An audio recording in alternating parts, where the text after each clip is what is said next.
Okay, so hi everyone, welcome to FOSSASIA Summit 2021. This is the panel for diversity and inclusion in tech.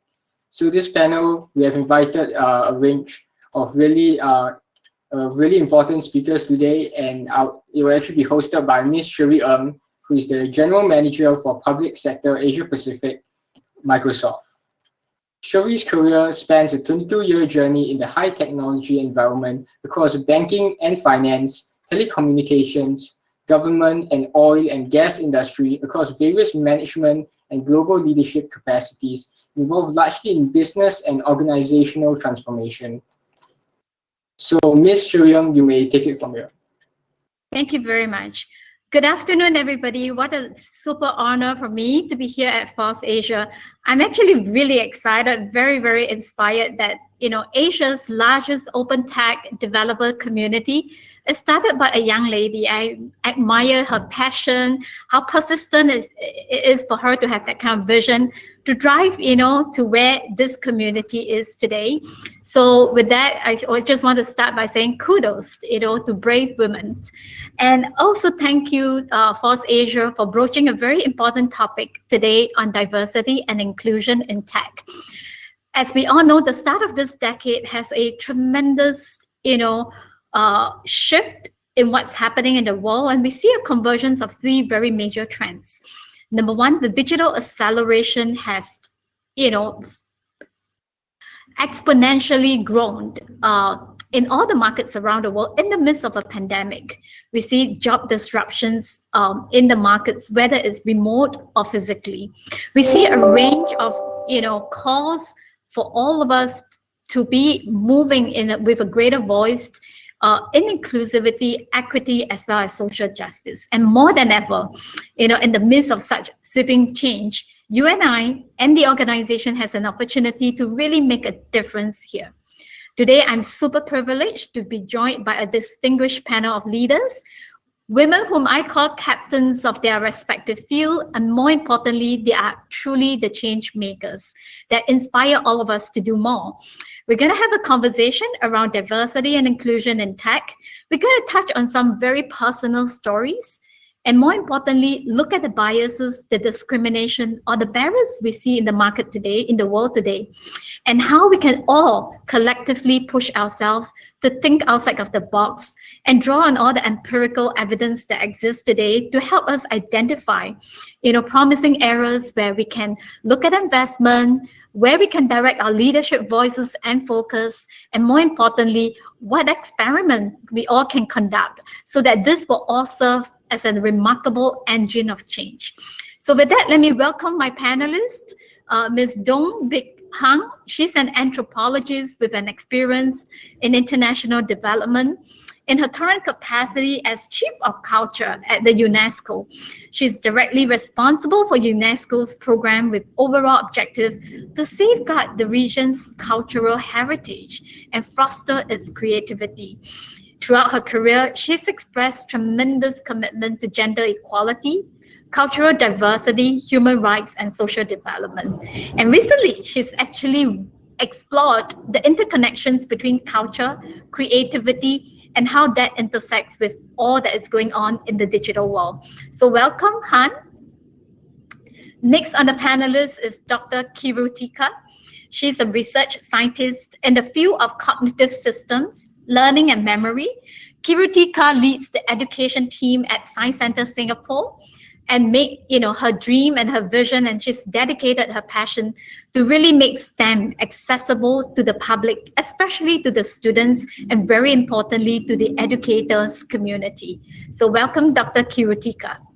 Last but not least, the reason why we're all here today at FOSSASIA, Ms. Hong is the reason why we're all here, right? So she's the founder of FOSSASIA, chairs the annual FOSSASIA Summit, organized this amazing open tech summit in countries like Vietnam, Indonesia, China, Sri Lanka, all the way through to Germany. She's also a board member of the Open Source Business Alliance in Europe and served as a VP of Open Source Initiative. Hong believes that free and open source is not just a way to exchange code freely, but more importantly, a collaboration model that will set example of how people around the world can come together freely to collaborate and solve world's most challenging issues. With that, welcome home.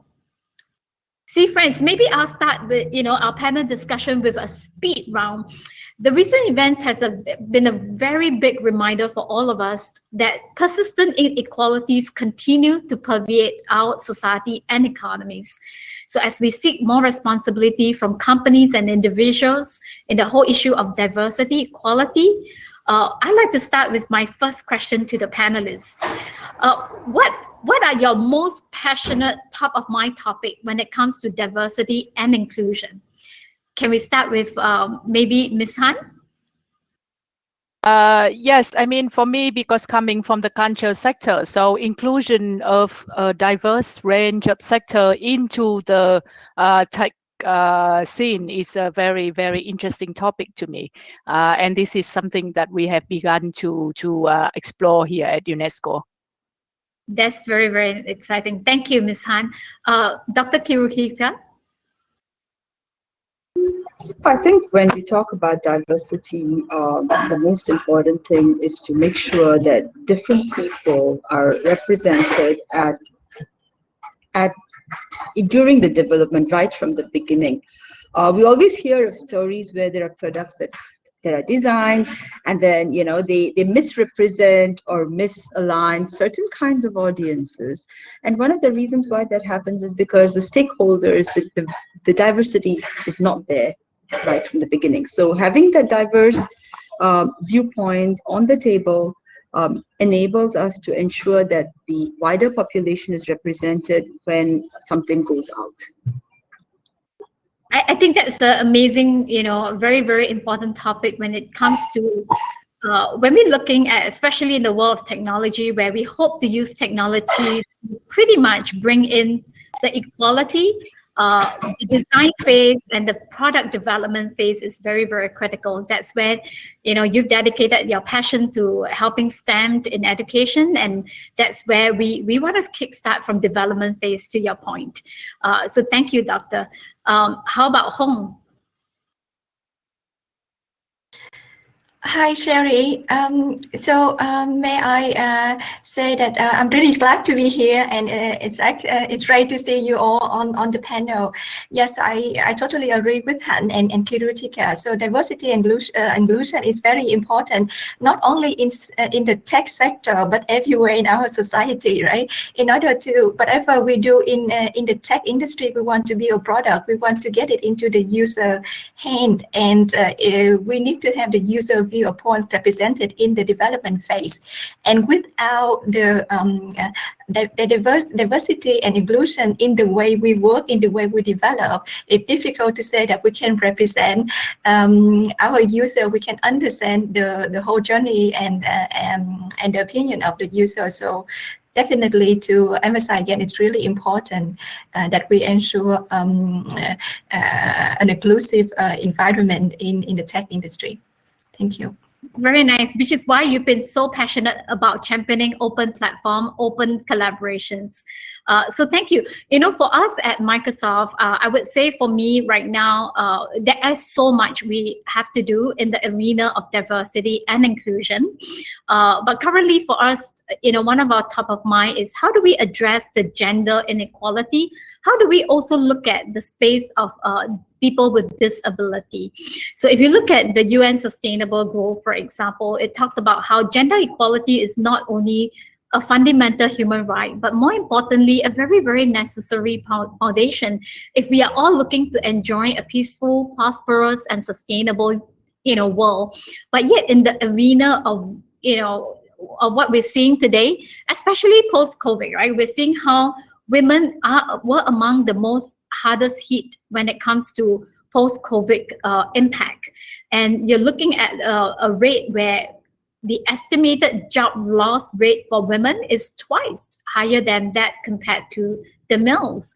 And at the same time, we talk about, Dr. Kiruthika and Hong, you talk about how digital technologies today are going to be that backbone of the economies for us to build a resilient future. But if you look at World Economic Report, on gender report 2020, it is it is a very, very stark realization that how women is actually underrepresented in emerging tech roles.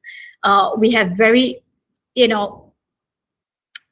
glaring statistics like 12%, only 12% are represented in cloud computing when the world is moving into cloud.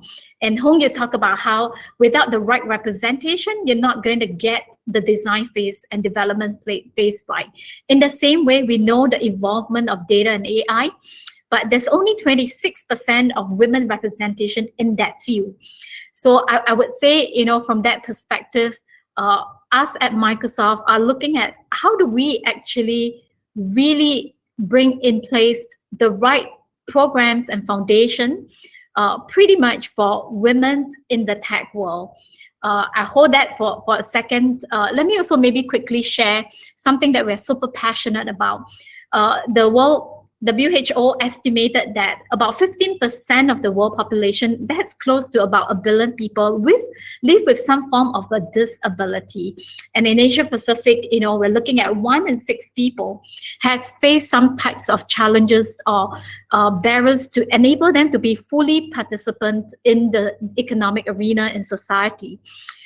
With this start number, we are passionate about what can we do, really to take inclusion for the people with disability. And it is very, very telling that, by excluding this population of people from our job, workforce, we're actually causing an impact of 7% to GDP around our countries.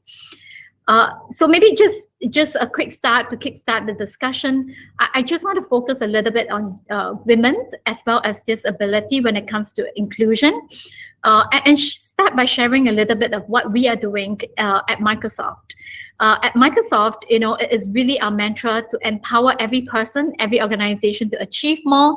We specifically look at, how do we, to Dr. Kiruthika's point, STEM is an area where you start grooming, pretty much talent in this arena. We're very, very intentional about how do we inspire young girls to take up those subjects in their school, in education, and then create programs where we can help them give them opportunities and environments for mentorship and sponsorship. So we have this program for what we call Digital Girls, basically going to schools and helping children, equip them with the systems as well as the devices and the coaching to be able to learn and start coding from young. This is one example.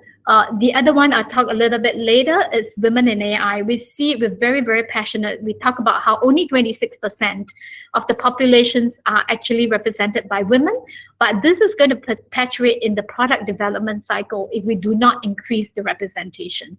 So we'll be launching a program called Women in AI, really providing the ability to skill and learn, and as well as take up certification in AI and provide that internship and mentorship to bring women actively into the working arena from that perspective.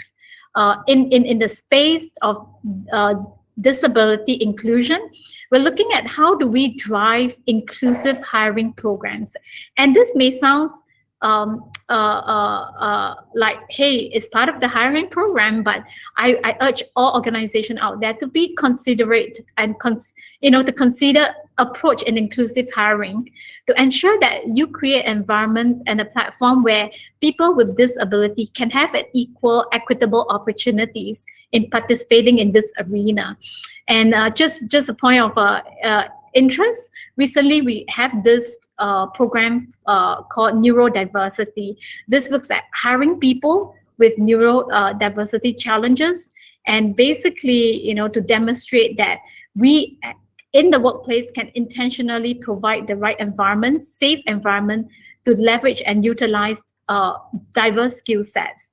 I think in the picture you will see that Philip Jarvis is an engineer that recently landed his dream jobs with HoloLens. So he is experimenting and working with HoloLens despite his disability, and equally effective in participating in this. So those are two, arenas we want to really look into and invest into. And with that, let me turn the lens back to our panelists. You all come with amazing stories. You are trailblazer. Can we maybe start with a little story of, how you started in the tech community, how you get involved, and share with us, something exciting that happened in that journey. So maybe we start with Dr. Kiruthika. Hi. Okay. How did I get started in tech? So I think I always wanted to do something in science, right? So it was my best subject in school. And I was fortunate that there has always been opportunities for me. So at some point of time during my university, I managed to get an internship at a research institute. And then following that, I landed a final year project that I enjoyed. And then, that led into graduate studies and finally postgraduate and so on. But maybe around 5 years into my postgrad, I decided to make a bit of a pivot. And instead of focusing on doing research, I decided to move into the education field. And there were a couple of things that wanted me to make this change. The first one was the fact that I became a mother. And I wanted to, it was very important for me that my kids grew up in an environment where education was moving very fast, and STEM education was something that changed. So in the olden days, when we were studying science, when we were studying computing, you literally had to do things where, the question in the exam paper would be name the 3 parts of a computer, and you would have to say the 3 parts of the computer are the monitor, the CPU, and the keyboard. I do not know how many of you belong to that generation, but so literally that's how it used to be. And of course today things are very different, and you have tools out there that enables anybody to learn how to code and to get involved in tech. And one of the tools, and I think that this is something that I always like to say, that my younger daughter learned how to code before she learned how to read. Wow. And that is, and it's not so much of the ability of a child, and sometimes say, oh, your daughter is smart, but that's not true. It's the fact that there are tools available today to make it accessible to someone that's very young. And I was totally fascinated by that idea. And what was lacking was the fact that, while there are tools available, people are not aware of these tools. Someone needs to go out and tell parents, because we as parents, we as women, okay, coding. I am supposed to be doing assembly language, and that's kind of what people have in mind, pages and pages of jargon and hexadecimal numbers that make no sense to anybody, but that's not what it is. So that's sort of how I pivoted. And now I just want to bring out a couple of things that struck a chord with me based on what Sherie had shared a little bit earlier, on specifically on women. And early, when I was a staff at the Science Center, I had the pleasure of hosting a hackathon that was run by a bunch of students. And they were trying to do some work on hacking old electronics to make cool stuff. I mean, students love to do projects like this. It was a student-fronted project, and this boy whom we had known had got together all his friends and said, we would like to use the Science Center. So sure. And what struck me was that out of that group were 25 students who were part of this hackathon. There were 2 girls. And they had a lot of fun. The students had a lot of fun. I was observing them. And at the end of it, the kids were doing reflections. And the girl stood up, one of the girls stood up, and she was almost crying. And she said, ever since I was a child, I had never had the opportunity to build anything. I have never played with Legos. I had never built anything, and today I built this. She was maybe about 15, 16, give or take that. And I stopped and I said, what's happening here? 15, 16-year-old girl in a generally good school in Singapore, never had the opportunity to build anything before. And so then sometime later, I watched this video, which I think has been floating around in social media quite a bit, where there is a girl child who is growing up. And as the child is growing up, things happen in the way we speak to that child. Hey, princess, how are you? Don't touch that big tool. Let your dad handle it. And these things make very subtle. It's not that as a parent we don't want our children to go into engineering. It's just that as a parent from the very, very early ages, we have these little biases that implicitly sort of feed into our kids that, I'm a girl, I should be not doing I don't know what. So so these are things that I think I really want to change, and that's kind of why I am where I am. And I think I'm going to hand the time over before I start talking too much. Okay. No, this is super inspiring, Dr. You talk about the importance of advocacy. So many people are not aware of the opportunities out there for that shift and that change in this arena. So thank you. Continue to champion that. And I really, really love your story about girls. I just had this impression. We did Digital Girls in Sri Lanka. And when we look into the eyes of some of these kids, they're like, oh, exactly the expressions that you just articulated about how, they've never built something. Now that they've experimented it, they think that, wow, actually I can do it. I have much bigger dreams, and I would really want to be there helping the other girls, helping the other people who has never touched a computer, who has never coded. So I love your inspirational story, and it is super important for us not to put that conditional lens on our community, especially as parents. Spot on. Sometimes we put that unconscious bias and that condition on. Thank you for that. It's super inspiring. And maybe let's turn to Hanh.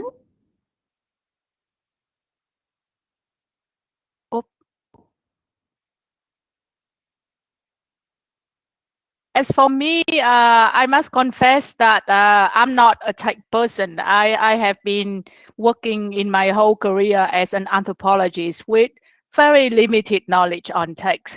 But what has been really inspiring me and then to begin to explore these stories is so I mean I've been working most of my career in the culture sector, and in the culture sector we face a lot of challenges, and I guess you all know it. There's like artists and heritage professionals have very low and unstable income. There are very little resources to support them. Culture sector is a very poor sector, if I must tell you. On the ministries, on the NGOs working on culture are generally very poor. Artists are often struggling. There are very limited opportunities for networking with other people, to receive new skills, to learn new things. We see with our own eyes heritage are being damaged at a very fast speed. And then if you are from the consumer user's point of view, you also have certain limited access. I mean, you would have access to more mainstream cultural products, for example, than the products are produced by more marginalized indigenous groups.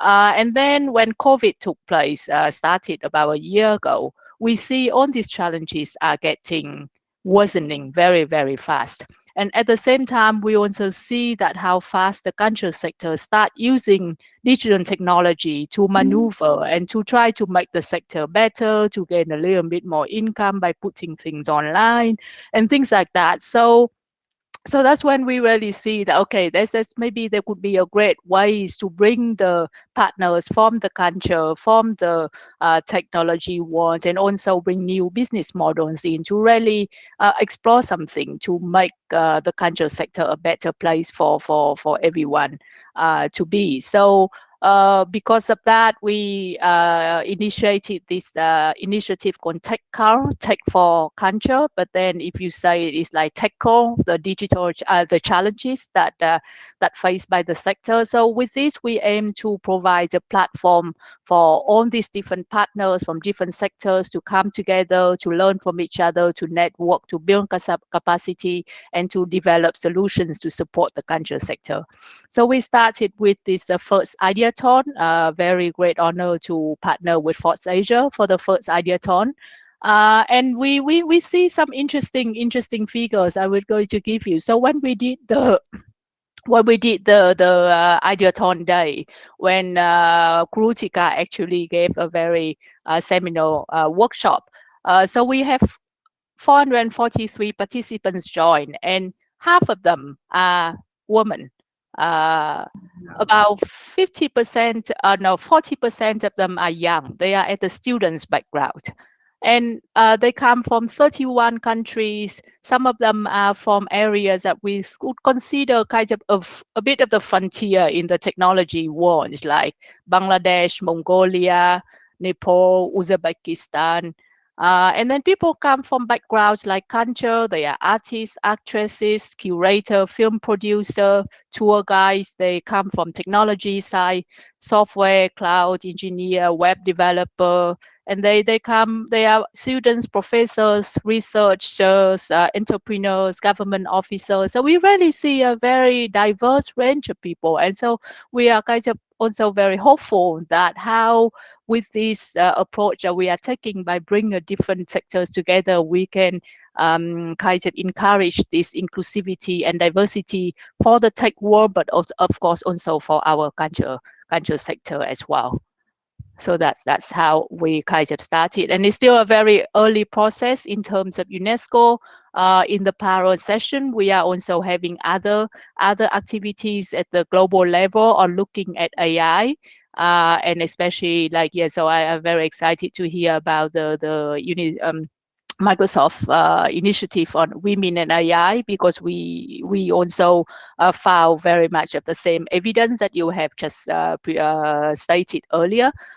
So that was the process that UNESCO is working on with experts to develop recommendations for ethics in AI, and a lot of that was one of the main principles is related to inclusion and diversity. Very, very, very nice. Thank you, Han. You know, you talk about how, hey, I'm working all my life in culture and not really in tech. But honestly, you know, we have a Satya Nadella said that, you know, culture eats strategy for breakfast. So culture is such an important fabric of, you know, our society, and something that you know, as every one of us make choices, you know, this basically builds a culture, and the culture basically shapes our world. So thank you for the passion and the work that you've been doing. And in this arena, especially when you talk about, hey, you know, we work with farmers in the rural area who are not very exposed to technology, who has very little economic actually opportunity. This is really the era where we got to open up technology platform to give them two things, right? One, technology to AI and technology to help the farmers increase their productivity, increase their ability to drive more sustainable production.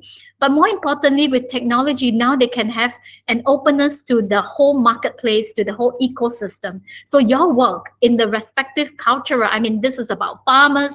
The same thing goes for fashion designers, for artists. They do not need to be limited to a small physical constraint of pretty much where they can sell or market their products and solutions, but pretty much open, you know, the whole global ecosystem to them.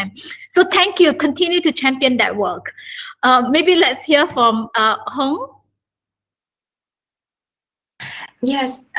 So my journey to tech, to be honest, I got a little bit related to what Kiruthika said about access to tooling.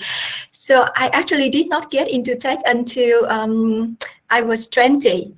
Yes, you know, I grew up in Vietnam, and you said even like people who live in Singapore feel that they don't get access to the right tool, in country like Vietnam or India, even like more difficult at the time when I grew up. But I got into tech. I must say again, even though I said it so many times in every conversation, it's all about open source.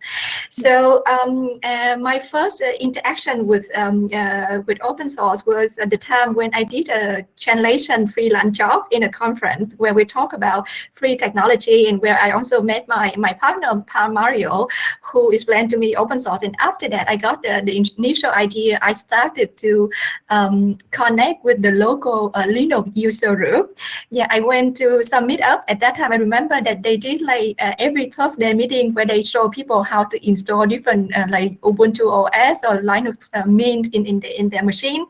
And I get to the group. I start to connect with them, and I realized that people in that group are just so passionate about what they are doing.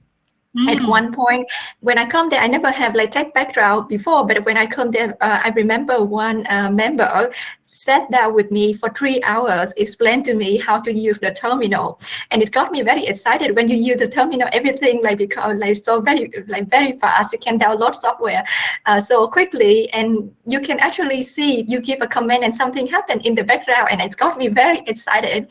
And of course, not only that interaction get me into tech, but several like throughout the year of that year, I realized that there's so much learning opportunity that open source can offer me. And whenever I meet an open source contributor, they talk so passionate about what they are doing. You know, I met so many people who contribute to a project for over 20 years and still so excited. So when you go to the workplace, a lot of things going on, and sometimes you get stressed with your work. But as soon as you ask them to ask about their open source project, they can talk to you hours and hours non-stop. And I think that this is something that's really cool, really cool. And open source is not only about software; it's about open collaboration. Without open source, I would not be where I am today. I got not only FOSSASIA, the reason why I started FOSSASIA, I want to show people, I want to show women out there that actually opportunity, there's so much knowledge, so much resources in this like tech world that people are willing to share, and it can empower you to grow your own career. Even I did not study in tech. I'm now working fully in tech industry, and also got like some I would say a proud achievement, because I make FOSSASIA sustainable and like over so many years, and I got invited to join the board of director of the Open Source Initiative. This is the organization that safeguards the definition of open source based in the US, and I also got invited on the board of Open Source Business Alliance, because they actually want to understand the perspective of women. And I also recently got appointed to join the IEEE Standard Association. So all these opportunities would not come if I have not made my way into the tech industry and open source community in the first place. And I also want to second what Hanh said earlier in the hackathon that we organized a few months ago. So we see women coming from Cambodia, coming from Mongolia, places that really difficult to access, coming from Myanmar, that the current time is changing so much. So internet had enabled us to do many things that we could not imagine before. And software technology is not only about coding, and what Kiruthika said, there's so many potential for us, and I really think that the conversation is really important. It's also a pathway, the approach to raise awareness to more people. Sherie, if I may, I just want to mention one more program of FOSSASIA that we're doing, because we also contribute into this journey by organizing our own coding program. Code Heat, we've been running this program for many years already. So the whole idea is to get mentors, the people like more senior in the community, to help the younger students and developers to contribute to open source and learn a new skill. And last month, I think just last month, our last season, we got 2 women winners in the group. So every season, every time we have 3 brand prize winners, and the last one we have 2 women coming from India, and I'm very proud that we encourage and engage more female students and young developers into open source. Wow, Hong, I'm super inspired. You're really our hero, here. It's just amazing to hear how you started with an innocent approach into a conference, tried something and got super excited about it. And then that just paved the way of such an admirable journey right now. And I think a lot more people should hear about your story and your journey. And you're spot on, right?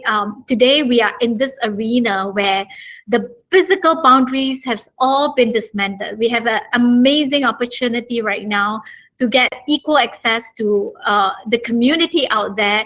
And I think one of the most powerful things that you said is how it's not just about coding, it's about open collaboration. How do we really need to break down the walls so that we can able and encourage people to collaborate, make the voice out there very active. And as women, I really think that we have such an amazing opportunity to be each other's allies, you know, to help one another. And I would also say, in my experience, maybe just a quick opportunity also to talk about, you know, you talk about how you did not study tech, but you're now full career in tech.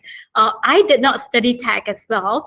I graduated with a business degree, and I started my journey with this company called Lucent Technologies. Back then, in those era, is the authority, is the tech, you know, icon that is building communications network, internet backbones, switching devices, signaling networks to enable, you know, the mobile and physical data communications. So I got into that role, Lucent, basically starting to do proposals. I'm just putting proposals together, but I really have an appetite to kind of like digest all types of information. So I read and read and read and read and learn. I just want to say that really kickstarted my journey into tech. And one of the biggest thing, I think Kiruthika said that very well, is, you know, don't put a limitations. I really did not start, you know, my school days on engineering topics, but today I'm very deep into technology, into the architecture, and know, more importantly, how the systems of work and how technology can make a difference for people's life and our society. So that is super powerful. And I encourage all the women out there, do not put a constraint, do not put a lead for yourself. You have many allies out there who's willing to help and support your journey. And more importantly, you know, what Hanh and Hong is doing to create that open platform where women from all over the world, you know, can actually have an opportunity to code, have an opportunity to dabble into the tech world. The world that is in the making today is super digital, right? Digital is going to be every part of it. I would think one of the biggest thing is about courage, taking that courage, that first step, just like what Hong did. And more importantly, having that continuous growth mindset, always wanting to acquire more information. And with open system, there's a lot of knowledge out there that you can freely acquire. So with that, maybe let me just turn, in the interest of time, to a second question. You're doing a lot of things out there. Like it or not, the reality is there are still a lot of work for us in the arena of diversity and inclusion. Like to hear what are the barriers that you actually experience, the biases and the discrimination, and maybe some of the good success of how you overcome those challenges. I don't know, Han, Hong, Dr. Kiruthika?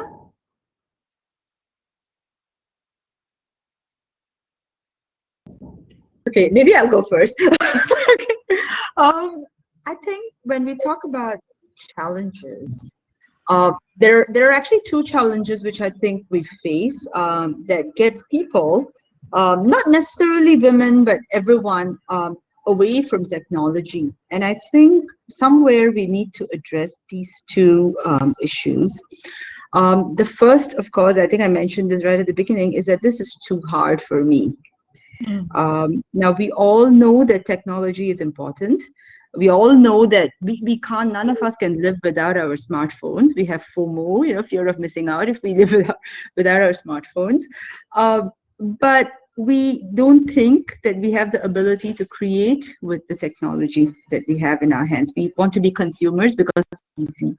Again, a bit of a plug towards what we do at the Science Center. We always believe that everyone should be a creator of tech and not a consumer of tech. And many of the stuff that we do is actually geared towards bringing up that kind of a mentality. And it's doable. And of course, again, the tools that are available, that amazing set of tools that are available that helps us to make this happen, right? The other thing, which is also a little bit concerning to me, is not that it's too hard, but should I do it? And the question comes because, but when we really think about it, right, I feel that this is a bit of an 80s mentality. So, okay, I'm not a coder. I'm not an engineer. Why should I learn how to code with Python, for example, right? Is it even relevant to me? And then if we kind of again take a step back. Again, I did say that none of us can live without our smartphones, but at the same time, can we just think of any job, open thing where technology does not help us? Let's consider, say, farming. Okay, fine. The most lowest tech job that you would think of, and it's been around for, but we all know, and every day we read newspaper articles about how farming is going high tech. People are using IoT and robotics and farm bots, to get your farming easy, and of course to solve certain challenges in the farming community as well. Let's think about carpentry, for example. All right. So when you're a carpenter, do you need to use technology? I mean, all I'm doing is cutting wood and screwing it together. What do I need to know how to code for? And I just recently read this article about this Indian guy who actually is a carpenter who makes bespoke furniture, and he's using augmented reality to make his furniture more interesting and enhancing.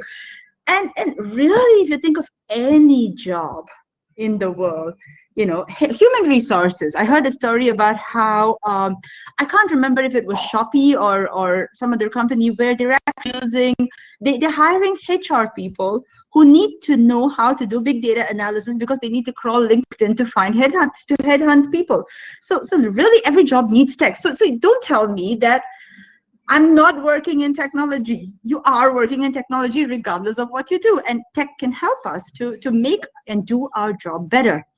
And I think that is one of the biggest challenges that we need to address. It's not teaching technology to technology people. It's teaching technology to people who feel that they don't need to do technology. And to me, that's a little bit synonymous to say in the early 90s, people used to go for courses to learn how to use Microsoft Word. And you had to have a certificate in typing or, certificate in this to get hired. And nowadays, nobody bothers with stuff like this. And I think maybe 2-3 years down the road, nobody's going to bother with whether you have a micro certificate in Python. You're supposed to have it. I'm sorry, it's like reading and writing. You just have to do it. So that's what I wanted to share. Absolutely. I love the fact that you're talking about everyone should be a creator, and with the tools and the technology on our hands, the perception that I can't do it. This is one of the biggest challenge. Absolutely, and thank you for continuing to advocate that. How about Hong? Yes, so I just want to continue what Kiruthika said. Yes, okay, Kiruthika, I totally agree with you, Kiru. So technology, I think all the industry would benefit from technology, and everyone should learn. And it's all about the mindset from the beginning. If we have more models like you who encourage their children right from the start, that would be so good, right? So we need to do more advocacy, more outreach.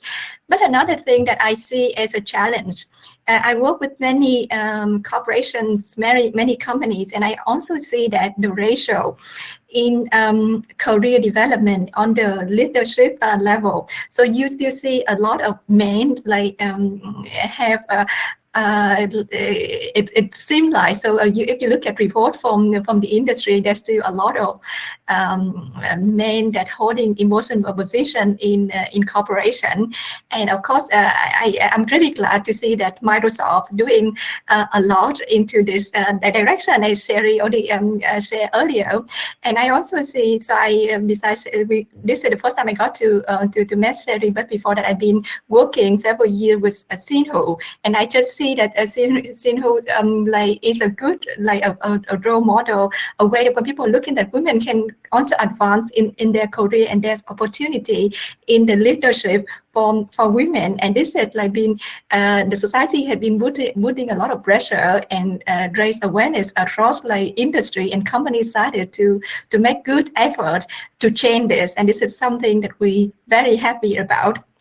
Yeah, so connect to that, I want to say that we need more role models. So we need women to inspire other women. And this is great to have the panel for discussion, so that companies out there take this as an example and do more, make more effort, similar to Microsoft, create an environment where women feel comfortable. You mentioned about you have the program for women in AI, right? So if you look at Asian landscape, a lot of countries, they have the Pacific culture that make women like tend not to be so comfortable to be around men. So we have if we could create an environment like specifically for women, make them feel comfortable doing what they are doing, it also a great opportunity. For me, like in the FOSS community, of course, I did not luckily I did not experience discrimination while working with the FOSS Asia community, but I also heard story from other people, and at the end it's all about the misperception, misunderstanding, because the way some people communicate might not be served as appropriate to some other people. So the cultural factors, I also see is as a barrier, and this is something that we need to tackle as well. And this is linked to Hanh, who's really an expert in culture. And you perhaps, you know, I'm really inspired to see all the team members in your office actually are women coming from everywhere. Perhaps you can chime in and share with us the story there. Yeah, thank you, Hong Phuc. And yeah, I completely agree with the challenges that Hong Phuc and Kiruthika had just mentioned, and previously Sherie as well. And before, just very quickly, I would like to point out to the link that my colleague Misako Ito just put in on the chat there about a video. The link to a video that UNESCO has made on gender and AI. So maybe after the panel, you are very welcome to have a look. So in terms of challenges, I'm going to shift gear a bit. Of course, yeah, we hear the challenges about how women can, in relation to tech. And I would like to maybe bringing maybe the challenges for people who are not the tech people. But now, as you see, everything is digital now. You cannot really miss the trend anymore, because I mean, if we are not on it, and you would be very behind. And we have already seen how technology has made great implications for culture and artistic expressions. You start seeing AI producing artwork. I think you will all know about this artwork, the next Rembrandt. I think Microsoft was involved as well, right? So and eventually, I mean, if I think it's a great experiment, by the way, but then it also raised certain questions about future of the arts, whether a human will be making it or we will be having machine making it, and then also rise and remuneration of artists as well. And so if everything was being put in the hand of the tech, and so what would be for the culture sector, what would our artists, what would our heritage professional have the role in it? So I think the access for the culture sector, and with this, I think would be equally important for agriculture sector, for health sector, for all these other sector as well, not just the culture sector, to how to have access to all these tech opportunities, how they can also be trained in all these tech skills.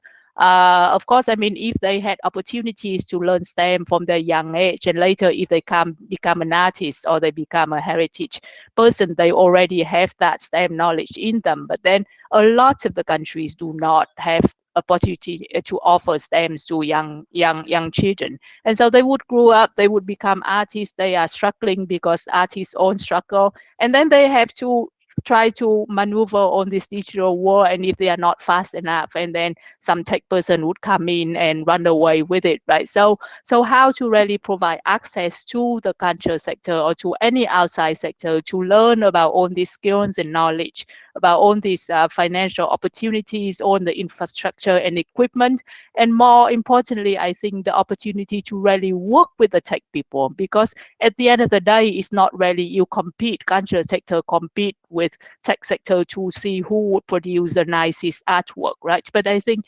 the future, I think, is I really would like to see the stronger collaboration between the sector, and who would provide these kinds of collaboration. Because to be honest, for me as a culture person, when I look at all these topics that Hong Phuc is organizing under this summit, a lot of them look like foreign language to me, because I'm not really a part of this world, you know. And I could say that probably 99.9% of people in the culture sector would feel the same way. So where do we start?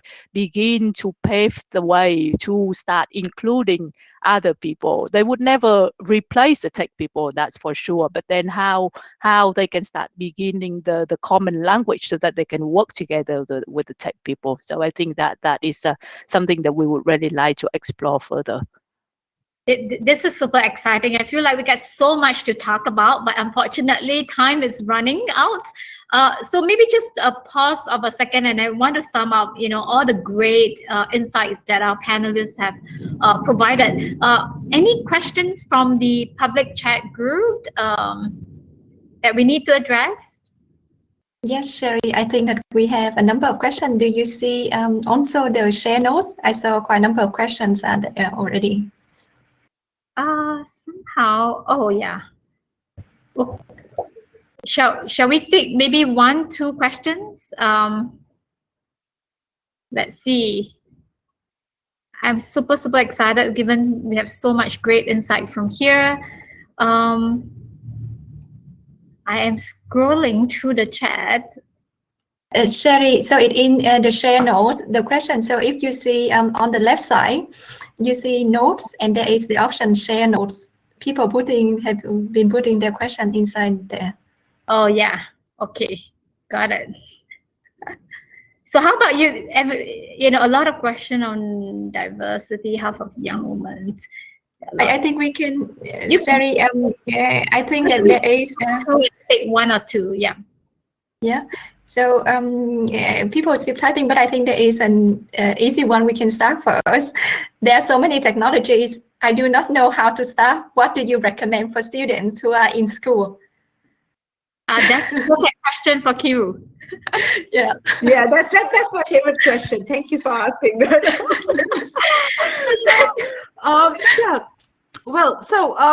For students who are in school, there is a suite now, and a suite is a growing suite.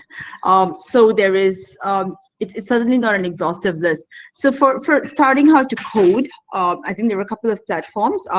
My favorite one for the very young kids, the 4-year-old in us, is actually Microsoft's Kodu platform, which is a little very visual programming thing. So my daughter actually learned her first code in Kodu. That's Kudu. And then there is the open source option. So we've got Scratch, which is from MIT Media Lab, very commonly used in schools to teach kids how to get started in coding, as well as computational thinking. There is also, so when we talk about coding, we also should not sort of ignore the hardware options that are around there as well. So my favorite boards in that order is actually the Makey, which is a very simple board to interface any kind of code to a physical environment, and that really excites kids. We have the Microbit, which is really grown in popularity over the last 3 to 4 years. And then following that, we have the Arduino program. There are a lot of block-based coding opportunities where you actually can code without coding, in that sense, without really like writing any syntax. Other than Scratch, and the block-based environments have actually moved very far. So something like Scratch can only get you to a toy product in a sense, but there are tools like Thunkable. My favorite is actually Thunkable. Thunkable is actually an app development environment, and at the end of the day, you can actually do a functional app that you can export onto an Android phone and distribute it so that you can share your app with your friends, and literally anyone can use Thunkable. So there are really many tools here. Just so much, and I just sorry. We have 3 more minutes, and I wanted to get one close. But before I go there, I would say go to LinkedIn.com. Right, there is a whole series of what we call digital foundations. And to Han's point, everybody needs to kind of like embrace tech. Doesn't matter if you're an artist or you're a taxi driver or you're a teacher. So I would encourage you to go to LinkedIn.com. We're giving a lot of free courses, basically, and you get certified. So you get a journey into tech, not just awareness and knowledge, and also watch out for maybe my LinkedIn, where we're going to publish a very, very large initiative called Women in AI. We're giving skilling certification program for free to encourage women. And there's a very, very good question on the panel, on the list for all our panelists to close with. It says, what is the one change you want to see now? That's very practical. So I love to hear from that. For myself, the one thing I want to see now is the rise of women in AI, because it starts to Chris' point, from the development phase. If we are able to release a large pool of women into the tech world, you're going to see a change in the end product that's designed. You're going to see a change in the representation of women in top leadership in organizations. You want to see a change in those statistics that needs to move. So I would say women in AI, watch out, click in, take up the courses, it's for free, you get certified, and then, move into economic or employment opportunity. So maybe Hanh and Hong and Kiru, just one thing you want to see as we close for change now. Yes, I mean, I would definitely send my artists to go and train at your Women in AI course. So thank you very much for notifying us about that. And for us, for me, and for our work here at the country unit at UNESCO Bangkok, we would really like to see how we harness the digital technology to make the sector more resilient and more sustainable. And we would really like to see that as an equal partnership between the tech partner and the culture partner. So that's really the biggest aim for our program, TechCar. Love the partnership. Hong? Yes, so the same for me. I also want to see more partnership between FOSSASIA and other organizations and companies to run more programs for women to learn about open source technology and contribute into different open source projects. Yes, so we're doing the program for many years already, and we invite companies and partners like UNESCO to join hands with us and bring more women into open source. Thank you. Kiruthika. For me, what I would like to see is to encourage more people to attend events and programs like FOSSASIA. That's where you get to learn what is out there and to actually lose that inhibition that stops you from getting on board technology. Thank you very much. I'm super inspired. Thank you. We all talk about advocacy, taking away that condition, that limitations that sometimes we put on ourselves, and be exposed in events like this to know that there is a world of opportunity awaiting for all of us, and all of us can play a big role in changing and shifting the diversity and inclusion index in the world. This is a very powerful mission for everyone on this forum. We want to see change. We want to see change for a more inclusive and better society, for our generations to come. With that, thank you so much, our great panelists. You're all superheroes. Continue to be role model out there, to inspire more to come. Thank you. With that, thank you, and I hope you enjoy the panel. Thank you very much. Thank you. Thank you for the opportunity. Hanh, Sherie, and Kiru, I know that we are running out of time, but there's still quite a number of questions on the channels. I wonder if we can type the answer so that people can get the answer for the question. I think there are a few questions related to Microsoft and a few related to TechCool. So I would really appreciate so the audience can get the answer if we type the answer there. And continue to reach out to us. I'm sure we are all, on LinkedIn. Continue to reach out to us, and we'll be happy to take questions. After this, we will all go in and ensure that you get the answers in the chat. Thank you very much. Thank you. And thank you for the great opportunity, and congratulations. We're all super inspired by the work of FOSSASIA. Thank you.